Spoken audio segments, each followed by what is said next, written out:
Hey everyone, welcome back to English Daily Talk, your space for real stories, real emotions, and real English. I'm Jessica. And I'm Chris. It's really good to have you with us again. If you've been following our C1 series, you know our episodes are not just about learning advanced vocabulary. They're about learning the language of life, the words we use when we're being honest, reflective, and human. Today's episode is called The Shortcut That Cost Us. It's a story about choosing the fastest route, literally and metaphorically, and discovering that faster is not always better. We'll start with a story, then we'll reflect together and have a discussion. And later, as always, we'll do a language spotlight where we break down C1 level expressions and structures you can borrow for your own speaking and writing. So if you can, grab a drink, find a comfortable spot, and let your mind slow down for a while. Ready? Let's begin. I used to believe something with my whole chest, like a personal law of physics, Uh-oh. What law? the law of efficiency. If there was a shortcut, I took it. If there was a faster way, I chose it. If there was a system, a hack, a trick, I wanted it. That sounds like modern life. Like everyone wants the fastest route to everything. Fitness, money, confidence, language learning, even relationships. Exactly. And if I'm honest, I wasn't just trying to save time. I was trying to avoid discomfort. Shortcuts look efficient, but sometimes they're just detours away from the hard parts. That's a dangerous sentence. Keep going. Okay, let me take you back to a Tuesday, because my most expensive lessons always seem to happen on Tuesdays. Of course they do. It was late afternoon, and the sky was doing that thing where it looks like it can't decide whether to be sunny or stormy. I had finished work and was heading across town to meet my friend Daniel. We hadn't seen each other in months, and we'd promised we'd catch up properly. No quick messages, no let's do it sometime. A real meeting. That already sounds like a big deal for adults. Daniel had been going through a messy breakup. I had been going through the quiet kind of exhaustion that doesn't have a clear reason. The kind where everything is technically fine, but you feel like you're living on low battery. I know that feeling. Like your life is functional, but your spirit is buffering. Yes, that. So we chose a small cafe in the old part of town, warm lights, wooden tables, the kind of place where people bring books but mostly just stare out the window pretending they're reading. A cafe for emotional confession. Perfect. I looked at the map and there were two routes. Route A, the normal route. Longer but simple. Main roads, clear signs, predictable traffic. Route B, the shortcut. It shaved off 10 minutes, maybe more. It cut through a narrow network of side streets and tiny bridges, the kind of route only locals use. Let me guess. You chose Route B. I didn't just choose it. I felt proud of choosing it, like I was smarter than everyone stuck on the main road. The ego of the shortcut. Exactly. I started driving. At first, it felt great. The streets were quiet, the buildings were close and familiar in a cozy way. I passed small shops, a street vendor selling fruit, a couple walking their dog. It felt like I had unlocked a secret level of the city. Like you found the hidden path. Then I reached the first turn where the map told me to go left, but the street looked too narrow. It wasn't exactly a road, it was more like a suggestion of a road. A road that's like, if you believe enough, you can drive here. Exactly. I hesitated. The safe choice would have been to turn back and take the main road. But I told myself, don't be dramatic, it's fine. So I turned. This is how every mistake begins. The street got narrower, my mirrors felt too close to the walls. The surface of the road changed. It wasn't smooth asphalt anymore, it was uneven, patchy, and slightly wet. Like it had recently rained there, even if it hadn't rained anywhere else. Like a trap zone in a video game. Yes, and then, because life loves symbolism, I saw a sign. A small metal sign with letters that were faded but still readable. It said, Bridge ahead, weight, limit 2 tons. Oh no. I drive a normal car, not a truck. But I had no idea how much my car weighed, and I didn't want to calculate it in that moment. The sign looked old. The bridge looked older. It was a narrow bridge over a canal, One lane, no rails, just concrete edges and a few broken reflectors. That's not a bridge. That's a test of faith. I slowed down. Again, the logical move was to turn back. But now I was in a narrow street with cars parked on both sides. Turning back would have been humiliating and difficult. And the shortcut mindset has a dangerous rule. Once you commit, you keep going, because stopping feels like failure. That's actually deep. Stopping feels like failure, so you keep going into a worse situation. Exactly. I looked at the map. The bridge was only maybe 30 meters. It's fine, I told myself. It's just a bridge. Famous last words. I drove forward slowly, wheels entering the bridge. The concrete felt rough under the tires. I held the steering wheel tighter than necessary, like the bridge could feel my nervousness. Did the bridge feel it? I'm pretty sure it did because halfway across I heard a sound, a sharp, metallic crack. It wasn't loud enough to be dramatic, but it was loud enough to make your heart stop for half a second. Oh my God. I froze. The car stopped in the middle of the bridge. That moment, Jessica, I can still feel it. The silence was heavy, like the world was holding its breath with me. I looked in the mirror. No cars behind me, no one to witness my stupidity. In a strange way, that made it worse, because it meant I couldn't blame anyone else. So what happened? Did the bridge collapse? No, not like in a movie.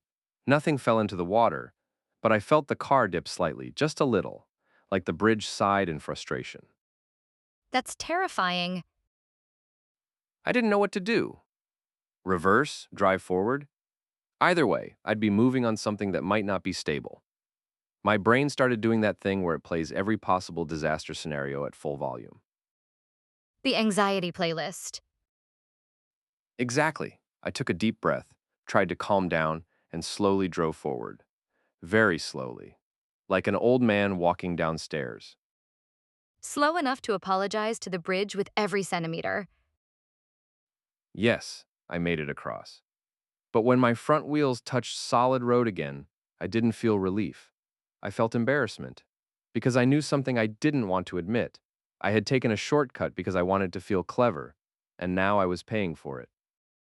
But you made it across. Maybe the cost was just fear. I wish. The real cost came 30 seconds later. The road after the bridge turned sharply and then ended. Not with a clear barrier, but with a half-finished construction zone, a pile of sand, a road closed sign lying sideways like it gave up. You're kidding. I stared at it like it was insulting me personally. There was no way forward, and because the street was narrow, turning around was complicated. I tried to do a three-point turn, but the car scraped the curb. Then, while I was awkwardly repositioning, my tire rolled over something sharp, maybe a piece of metal from the construction. Don't tell me you got a flat tire. I did, not instantly, but I felt the car start to wobble. I heard that soft, cruel sound, psst, like the universe laughing quietly. No. I pulled over as best as I could and got out. The tire was visibly deflating. And there I was, standing alone in a narrow side street next to a dying tire in front of a dead end after crossing a suspicious bridge, all because I wanted to save 10 minutes. That is the perfect metaphor for life. It gets better or worse depending on your taste. I checked my phone. Daniel had messaged, "Hey, I'm here. No rush. Hope your day's okay." Ouch. Kindness makes our mistakes feel louder. Exactly, I replied. On my way, might be a bit late. I didn't explain. I didn't want to tell him. I tried to outsmart the city and the city won. So what did you do next? I opened the trunk to get the spare tire. You know how you always think, I'm a responsible adult. I have a spare tire. And then you realize you've never actually used it. Right. I had a spare tire, but I didn't have the tool to loosen the bolts. Or maybe I did, but I couldn't find it. My trunk was a museum of forgotten intentions. An old umbrella, a gym bag I hadn't opened in months, random cables, a jacket from last winter. The trunk is basically the unconscious mind. Exactly. I searched for 15 minutes. Sweat started appearing on my forehead. The air was humid, and my emotions were doing something interesting. They were shifting from stress to anger and then to shame.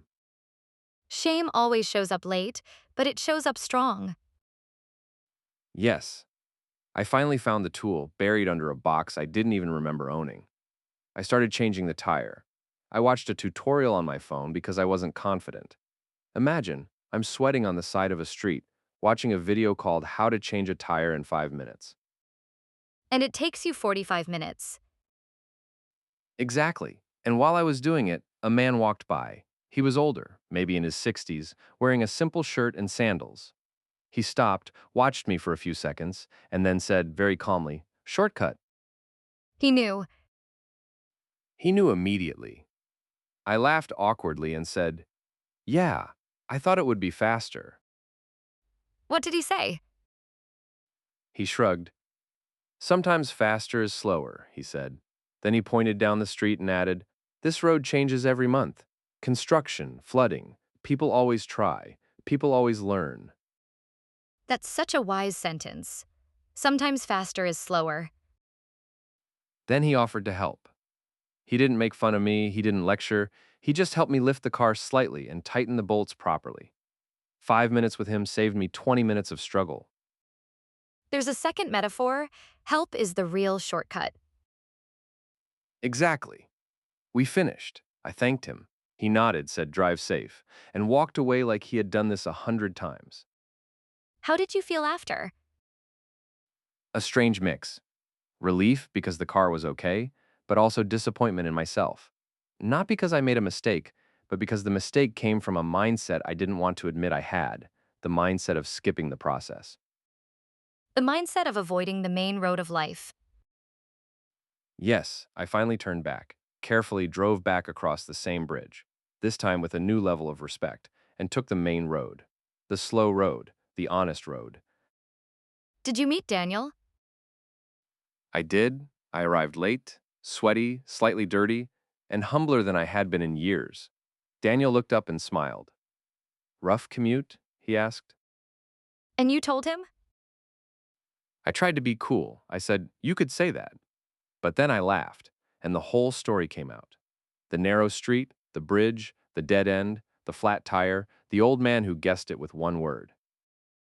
And Daniel laughed so hard he almost spilled his coffee. But then he said something that stayed with me. It's funny because it's true. I've been taking shortcuts in my relationship for years, avoiding hard conversations, pretending problems would disappear. Now I'm changing my emotional tire on the side of the road. wow, And that's when I realized the real lesson wasn't about driving.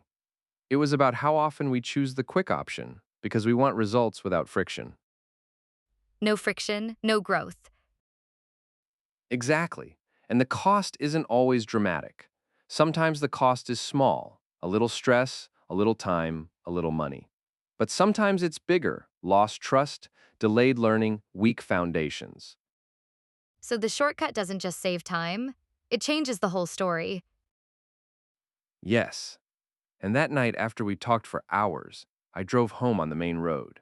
I noticed things I had never noticed before. Trees, streetlights, people walking slowly. The main road wasn't boring. It was stable. It held me without surprise. That's such a beautiful ending. The main road as stability, not failure. Exactly. And I kept thinking, the shortcut that cost me wasn't just 10 minutes and a tire, it cost me a little part of my pride. But maybe that was the cheapest price I could have paid for a mindset correction. A mindset correction sounds like a software update for your soul. Yes. And maybe that's what adulthood is. Less about becoming perfect and more about updating the parts of you that secretly sabotage your peace. I love this story because it's funny, but it's also painfully familiar. Everyone has a shortcut story. Yes, and not only in driving. We take shortcuts in learning, in health, in work, in relationships, in self-respect. Let's slow it down and pull out the deeper layers. Why are shortcuts so attractive? Because they promise two things: speed and control. They whisper, you can bypass the messy parts. And the messy parts are usually the parts that teach us something. Exactly. The messy parts are where we build skill, patience, and resilience. Shortcuts aren't always wrong. Sometimes they're smart. But when the shortcut is motivated by avoidance, it becomes expensive. That's the key distinction. A shortcut based on wisdom versus a shortcut based on avoidance. Yes, wisdom says, I've learned enough to do this efficiently. Avoidance says, I don't want to feel discomfort, so I'll skip the process. And the process is where confidence is built. You don't gain confidence by skipping the hard step. You gain confidence by surviving it. Exactly. In language learning, people want the shortcut to fluency. Just give me the perfect method. But the truth is, fluency is not a trick. It's a relationship with time, with mistakes, with repetition. And people try to skip embarrassment. They try to speak perfectly from day one. Which is impossible. So they stay silent, and the silence becomes its own cost. That's such a powerful point. Sometimes the shortcut is not trying because trying feels risky. Yes, and that's why your story hit me. You committed to the narrow road because turning back felt humiliating. That's exactly what people do emotionally. They keep going in the wrong direction because admitting they were wrong feels worse than continuing. It's like they'd rather pay a higher price later than a smaller price now. The price of honesty. Exactly. The smallest cost is often the one we avoid most, saying, I made a wrong turn. In relationships, shortcuts look like avoiding difficult conversations, using jokes to cover pain, pretending it's fine, or expecting the other person to read your mind.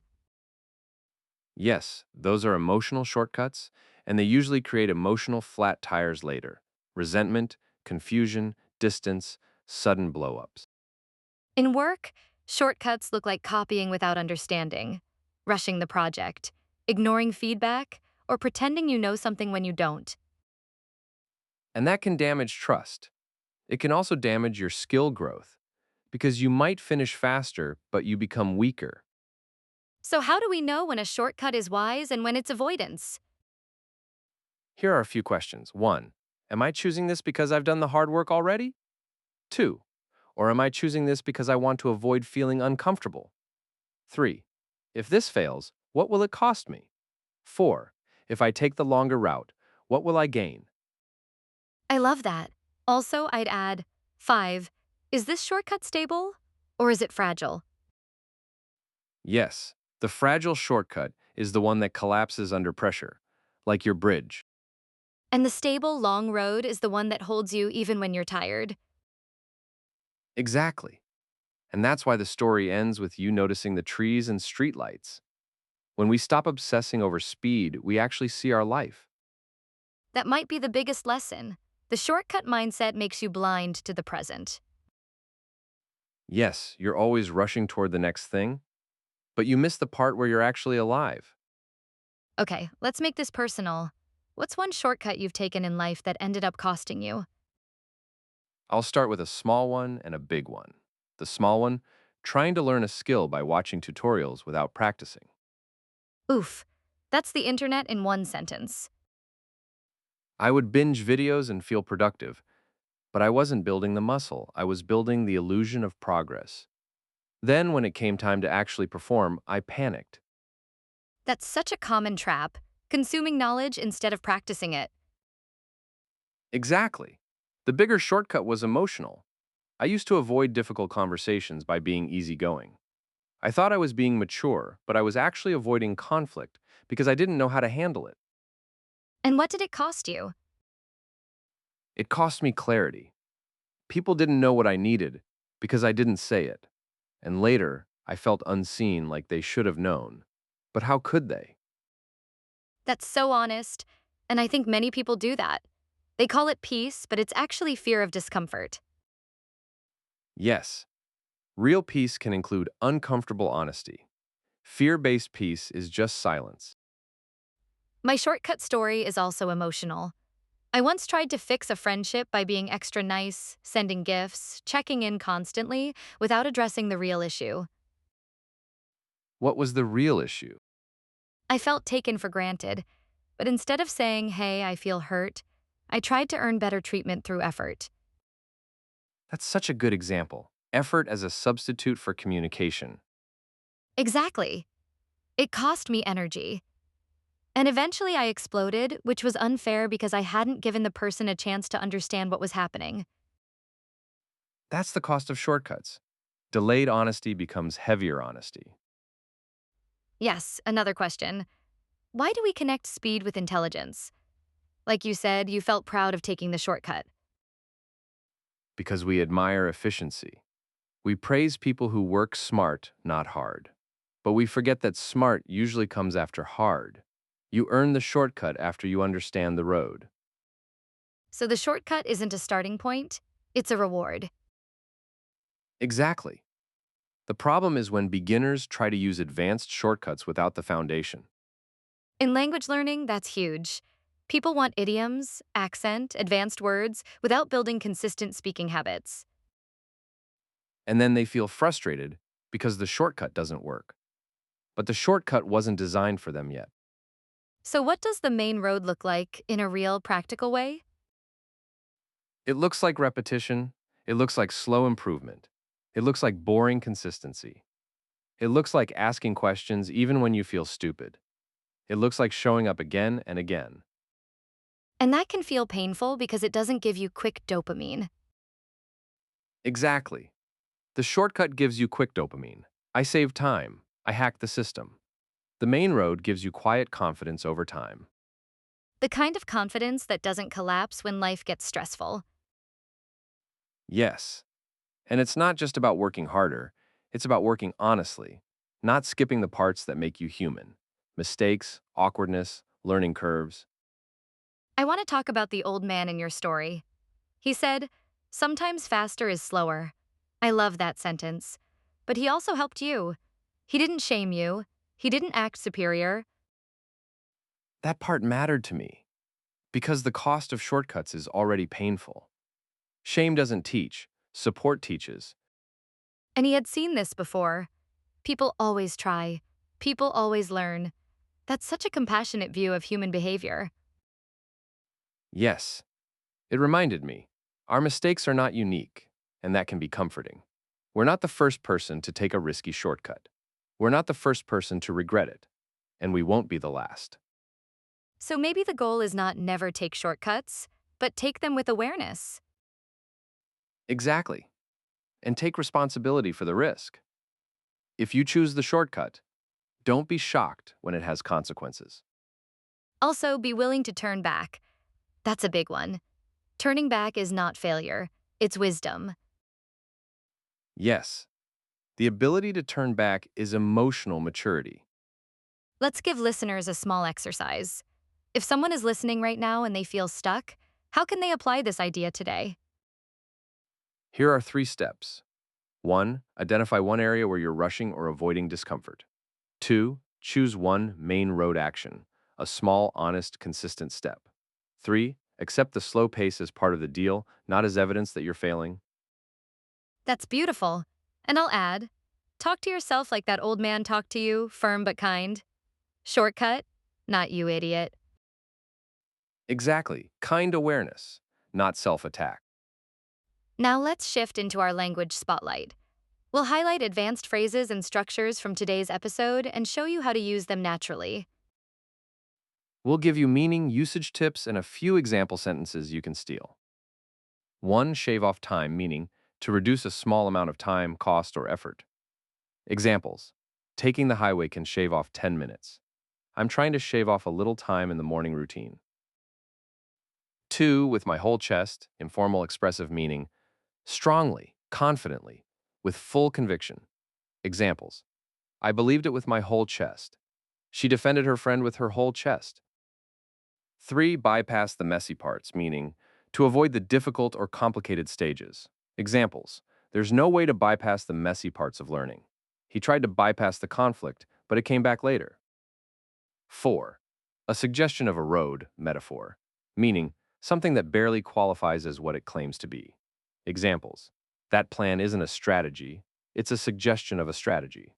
This schedule is more like a suggestion of a schedule. 5. Commit to something plus, once you commit, meaning to decide strongly and continue with determination. Examples. Once you commit to the goal, consistency becomes easier. I committed too early without thinking through the risks. 6. In a strange way, meaning unexpectedly, in an unusual sense. Examples. In a strange way, the failure was a relief. In a strange way, being wrong made me calmer. Here's a mini challenge. Choose 3 expressions from this list and write one sentence about your own life. If you can, say them out loud too. Your mouth needs practice, not just your eyes. Exactly. That's the main road for language learning. And that brings us to the end of episode 18, the shortcut that cost us. If today's story hit you, maybe it's because you're standing near your own shortcut right now. Something tempting, something fast, something that promises relief.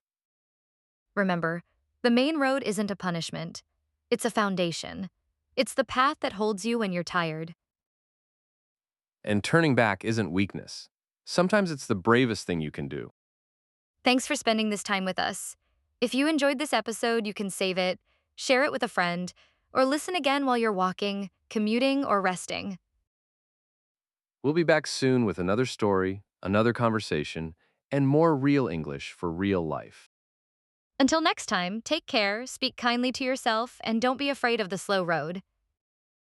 Bye for now. Before we end, I want to add something important. We're not saying shortcuts are always bad. Sometimes a shortcut is the result of experience. Yes, a shortcut can be a sign that you've mastered the basics. It can be a refined method, not a desperate escape. So let's talk about how to recognize a healthy shortcut. First, a healthy shortcut is transparent. You can explain why it works. If you can't explain it, you probably don't understand it yet. Second, a healthy shortcut has a backup plan. If it fails, you can recover without panic. Third, it doesn't weaken your foundation. It saves time without damaging the structure underneath. Like using templates after you learn how to write, or using a formula after you understand the concept. Exactly. In language learning, a healthy shortcut might be learning chunks, common phrases, so you can speak more smoothly. That's not avoidance, that's strategy. But an unhealthy shortcut is when someone tries to sound advanced by memorizing rare words without knowing how to use them naturally. Or when someone avoids speaking altogether and just keeps preparing. Preparation is good until it becomes hiding. So here's a practical question. If you're listening and you're unsure which one you're doing, strategy or avoidance, what should you do? You test it. A strategy holds up under pressure. Avoidance collapses under pressure. Meaning, Meaning, if you learn a shortcut phrase, can you use it in a real conversation? If yes, it's useful. If no, it was just decoration. decoration English. Exactly. And in life, if you choose the shortcut at work, can you still explain your reasoning and deliver quality? If yes, good. If no, you may have traded trust for speed. So we want to be careful with what we worship. Speed is not a value by itself. Reliability is a value. Clarity is a value. Integrity is a value. And sometimes the fastest way to lose time is to rush. That sounds like something we should put on a poster. Please don't. But yes, I also want to talk about identity. Some people take shortcuts because their identity depends on being the capable one, the one who never struggles, the one who always looks in control. that's true. Struggling threatens their self-image, so they avoid situations where they might look like a beginner. But the irony is, beginners who accept being beginners become strong faster than experts who pretend. Exactly. Because learning requires permission to be imperfect. If you never allow yourself to be awkward, you never become smooth. This is why I love that your story includes embarrassment. Not because embarrassment is fun, but because it's honest. It's a real emotion, and it shows the cost of ego. The ego of the shortcut is basically, I'm above the main road. But nobody is above the main road forever. Life will always find a way to test your foundation. And the people who survive those tests are not the ones who never fail. They're the ones who can adapt, ask for help, and turn back without collapsing emotionally. Yes. Which brings us to that old man again. He helped you in 5 minutes. That's also a lesson. Sometimes the main road includes community. You don't have to do everything alone. That might be the real C1 lesson for life. Maturity is not just independence, it's interdependence, knowing when to lean on someone. And knowing when to offer help without judgment. If you want to practice speaking right now, here's a guided segment. Don't just read silently, say it out loud. We'll give you prompts. Pause after each one and answer in your own words. Even if your answer is short, speak it. 1. A shortcut I'm tempted to take right now is because 2.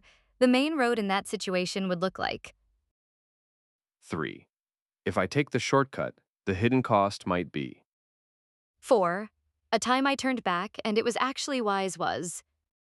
5. One small action I can take this week to build a stronger foundation is. If you did that even imperfectly, you just trained the most important skill, expressing your real thoughts with real English. That's how you build fluency and confidence, one honest sentence at a time.